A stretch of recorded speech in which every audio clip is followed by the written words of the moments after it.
હમણાં હેલ્મેટનો કાયદો જે સુરતમાં આવ્યો ત્યારબાદ પણ થઈ કે બહુ બધા લોકોએ હેલ્મેટ પહેરવાની ફરજ પાડી. અને સુરતની અંદર જો વાત કરીએ તો પહેલા દિવસે કદાચ 1 કરોડ, જેટલી મારી પાસે જાણકારી છે, 1 કરોડથી વધારે દંડ વસૂલવામાં આવ્યો.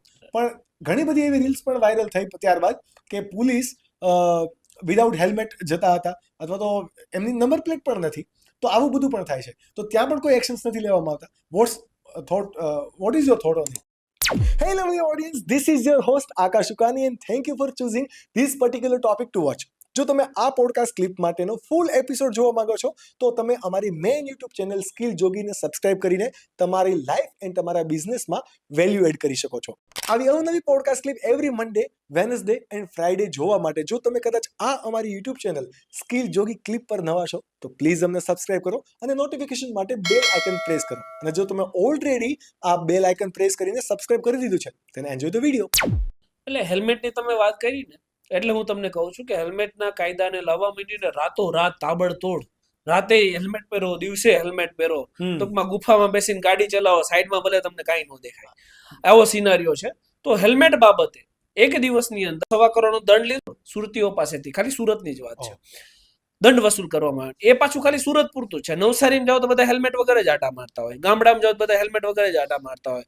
તો કાયદાને એટલો બધો ભેદભાવથી કેમ ઇમ્પ્લિમેન્ટ કરવામાં આવે?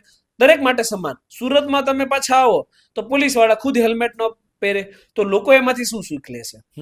ઓબ્વિયસલી શીખ નથી લેવાના. જો કાયદાના એન્ફોર્સમેન્ટ કરવા જ વાળા હેલ્મેટ નથી પહેરવાના તો લોકો શેના હેલ્મેટ પહેરવાના છે?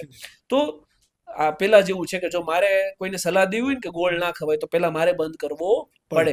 ગામને શીખવાડવું હોય કે હેલ્મેટ પહેરો તો પેલા મારા ડિપાર્ટમેન્ટના લોકોને હેલ્મેટ પહેરાવવા પડે. ગૃહમંત્રીએ કહી દીધું હેલ્મેટ બધાને પહેરવું છે તો પેલા પોલીસ કર્મચારીનો તો હેલ્મેટ પહેરાવડાવો.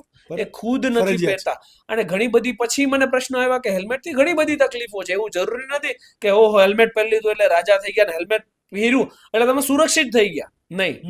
હેલ્મેટના કારણે હેરફોલ વાળાને પ્રોબ્લેમ થાય, સફોકેશન વાળાને પ્રોબ્લેમ થાય, અંદર ગરમીઓ થાય, સ્વેટિંગ થાય, રાઈટ? અને જ્યારે ચશ્મા તો ચશ્મા એ લોકોને ફૂલ પ્રોબ્લેમ થાય હેલ્મેટના કારણે. તો અગેન અહીંયા પાછું મને એ નથી સમજાતું કે હવે અહીંયા તમારે દર 500 મીટર સુરતમાં આ પાછું સિગ્નલ આવી જાય, સ્પીડ તો તમારી 30-40 ની ઉપર જવાની નથી. તો પછી આ બાબતે સુધારો કેમ ના કરવામાં આવે? કોઈ એક રૂલ છે, માન્ય છે, રૂલને માન છે, હેલ્મેટ પહેરવું જોઈએ, પણ એ રૂલમાં ફ્લેક્સિબિલિટી હોવી જોઈએ.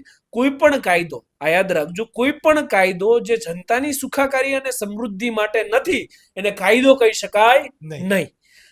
કાયદાનો મતલબ જ એ છે કે જનતાની સુખાકારી અને સમૃદ્ધિ જળવાય. તો જો અહીંયા લોકોને તકલીફ પડે છે તો એની વિશે વિચારવાનું કામ કોનું છે? તો કે સરકારનું છે. એમાં અમેન્ડમેન્ટ લાવો, પરિસ્થિતિ મુજબ તમે કાર્યવાહી કરો. અને એવું નથી કે હેલ્મેટ પહેરું તમે સુરક્ષિત થઈ ગયા. આ તો એવું થયું કે ભાઈ તમારું મોઢું સુરક્ષિત છે, પછી તમારી બોડી તડપીને મરે ને તો એ તમારા મગજમાં પાછું ફીલ કરવાનું, એવું થઈ ગયું છે. તો અહીંયા હમણાં રિસન્ટ વરાછામાં એક્સિડન્ટ થયા, તમને ખબર હશે. 1 મહિનાની વાત કરું, વરાછામાં 4 એક્સિડન્ટ થયા ડ્રિંક એન્ડ ડ્રાઈવના અને 5 લોકોના મૃત્યુ થયા. રાઈટ? તો મોટો ઇસ્યુ કયો છે? તો કે ડ્રિંક એન્ડ ડ્રાઈવ. એ લોકો હેલ્મેટ પહેરેલા જ હતા, 2 વ્હીલર લઈને માથે ચડાઈ દીધી તોય મરી ગયા. તો સરકારે હવે 1.25 કરોડનો દંડ લીધો ને, એટલે માટે આ મુદ્દો તમને કહું છું.